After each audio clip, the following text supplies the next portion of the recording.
सोचिए, एक ऐसी रात की जहां डर का अंधेरा इतना घना हो कि उम्मीद की एक किरण तक न दिखे। आज हम एक ऐसी ही शापित रात की कहानी की गहराइयों में उतरेंगे। और ये सिर्फ एक डरावनी कहानी नहीं है, नहीं, ये तो एक पिता के साहस की कहानी है। एक ऐसा साहस जो अंधेरे को भी चीर देता है। तो चलिए शुरू करते हैं ये सफर। कहानी की असली जड़ वो इसी एक लाइन में है। चंदनपुर के लोगों के लिए ये सिर्फ कोई कहावत नहीं थी। नहीं, ये तो एक जीती जागती खौफनाक हकीकत थी। एक ऐसा रास्ता जहां रात का सन्नाटा भी चीखता हुआ महसूस होता है और परछाइयां, अरे वो तो जैसे जिंदा हो जाती हैं। यहीं से आप समझ लीजिए डर का वो बीज बोया गया जो आगे चलकर एक बहुत घना पेड़ बनने वाला था। तो हमारी कहानी की शुरुआत होती है चंदनपुर नाम के एक छोटे से गांव से। अब देखिए, ये गांव दिन के उजाले में तो बिल्कुल आम सा लगता है, पर जैसे ही सूरज ढलता है ये अपने सीने में दबे ना जाने कितने राज खोलने लगता है। दिन में सोचिए, चंदनपुर की गलियों में बच्चों का शोरगुल है, खेतों से मेहनत की आवाजें आ रही हैं, एक जीता जागता माहौल। लेकिन जैसे ही रात होती है, उफ, वही गलियां एक अजीब खामोश भूल भुलैया बन जाती हैं। लोग कहते हैं कि उस सन्नाटे में पत्तों की सरसराहट भी ऐसी लगती है जैसे कोई पीछे चल रहा हो, और अंधेरे में जो परछाइयां बनती है ना, वो जैसे आपको घूर रही हो। और अब वक्त हो चला है रात के 11 का। ऊपर से हल्की हल्की बारिश भी शुरू हो गई है, जिससे माहौल और भी भारी और भी बोझिल हो गया है। और इसी वक्त मोहन के घर में जल रही है एक लालटेन। उसकी लौ कांप रही है, मानो आने वाले किसी बड़े तूफान का इशारा दे रही हो। कहानी का असली दिल वो यहीं धड़कता है, मोहन और सीमा के घर में। उनका बेटा तेज बुखार में तप रहा है, और हर एक पल जो गुजर रहा है ना, उनकी उम्मीद को और कमजोर करता जा रहा है। और यही बेबसी, यही लाचारी उन्हें उस रात एक ऐसा फैसला लेने पर मजबूर कर देती है जो उनकी जिंदगी को हमेशा हमेशा के लिए बदल देगा। अब कहानी उस मोड़ पर आ खड़ी हुई है जहां एक पिता को चुनना है अपने डर और अपने फर्ज के बीच। और मोहन जो फैसला लेता है वो वाकई उसकी पूरी जिंदगी को बदल कर रख देने वाला था। यहाँ पे ना दो दुनियाएं आमने सामने हैं। एक तरफ है सीमा का डर, जो गांव की सुनी सुनाई कहानियों, अंधविश्वास से पैदा हुआ है। वो कहती है उस रास्ते पर मत जाओ, वहां साया चलता है। और दूसरी तरफ है मोहन का अटूट इरादा। वो कहता है एक पिता का फर्ज उसके डर से कहीं ज्यादा बड़ा होता है। ये डर और प्यार की सीधी टक्कर थी। तो सवाल यही था, डर और फर्ज के बीच एक पिता क्या चुनेगा? और मोहन इसी सवाल का जवाब देने के लिए अंधेरे में निकल पड़ता है। वो अपनी पुरानी सी साइकिल उठाता है, अपने तपते हुए बेटे को सीने से लगाता है और उस शापित रास्ते पर चल देता है, ये जानते हुए भी कि शायद ये रास्ता उसे उसकी मंजिल तक कभी न पहुंचाए। और बस मोहन का सफर शुरू हो जाता है। लेकिन इसके साथ ही शुरू होता है एक खौफनाक जाल। उस जंगल का हर एक कदम मोहन के सामने एक नई अलौकिक चुनौती लेकर आता है। और इन सब का मकसद सिर्फ एक था, मोहन के हौसले को तोड़ना।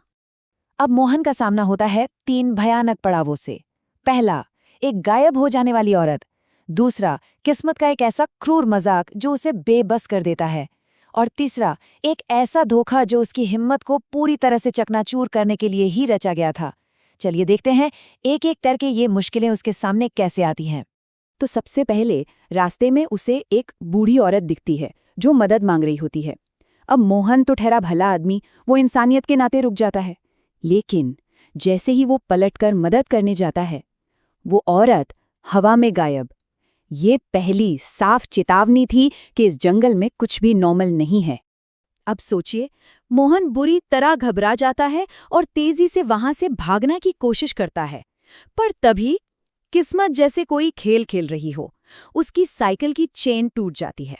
बस अब वो उस घने डरावने अंधेरे में अकेला फंस चुका है, बेबस और डरा हुआ। उसका डर अब हद पार कर चुका था। और ठीक इसी वक्त एंट्री होती है कहानी के असली विलन की, छलावा। उत्तर भारत की जो लोक कथाएं हैं, उनमें छलावा एक ऐसा बहुरूपिया माना जाता है जो अपना रूप बदलकर, भेष बदलकर इंसानों को अपने जाल में फंसाता है। और अब उसका अगला शिकार बनने वाला था मोहन। अचानक से क्या होता है? मोहन के ठीक सामने उसकी पत्नी सीमा आकर खड़ी हो जाती है। या सीमा जैसी दिखने वाली कोई। थका हारा, डरा हुआ मोहन, उसे अपनी आंखों पर यकीन ही नहीं होता। उसके मुंह से बस इतना निकलता है, सीमा, तुम यहाँ कैसे?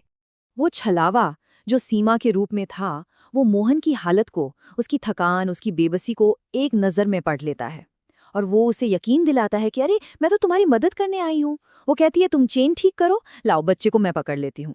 और बुरी तरह थका हुआ टूटा हुआ मोहन उस अपनेपन के धोखे में आ जाता है और यही उसकी सबसे बड़ी गलती साबित होती है। और जैसे ही मोहन पलटता है, उसे अपनी गलती का एहसास होता है।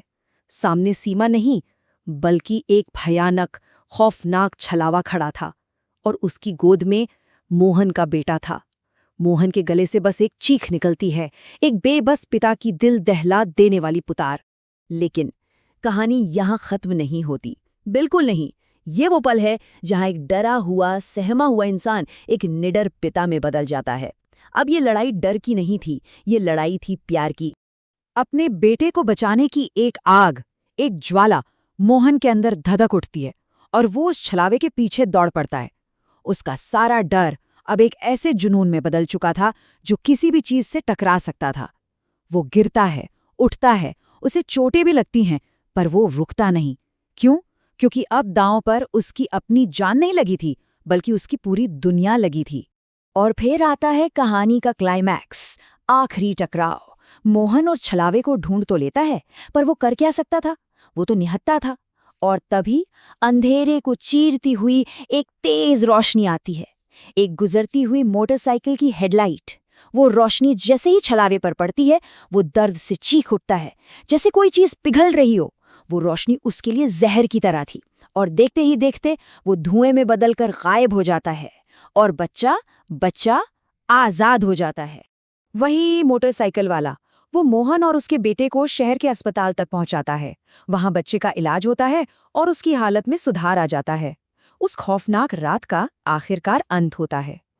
और मोहन की ये कहानी चंदनपुर गांव में हमेशा के लिए एक मिसाल बन गई। अब लोग उस रात को एक डरावनी कहानी की तरह नहीं बल्कि एक पिता के अटूट प्यार और उसकी जीत की कहानी के तौर पर याद करते हैं। सही मायनों में मोहन के साहस ने उस शापित रास्ते की पहचान ही बदल दी थी। और आखिर में ये कहानी हमें एक बहुत सीधी लेकिन बहुत गहरी बात सिखाती है कि डर चाहे कितना भी घना क्यों न हो, एक पिता का प्यार उससे कई ज्यादा ताकतवर होता है। डर अंधेरे जैसा है तो प्यार उस सूरज जैसा जिसके उगते ही हर तरह का अंधेरा छट जाता है। ये सिर्फ एक डरावनी कहानी नहीं है, ये उस प्यार की जीत की अमर कहानी है।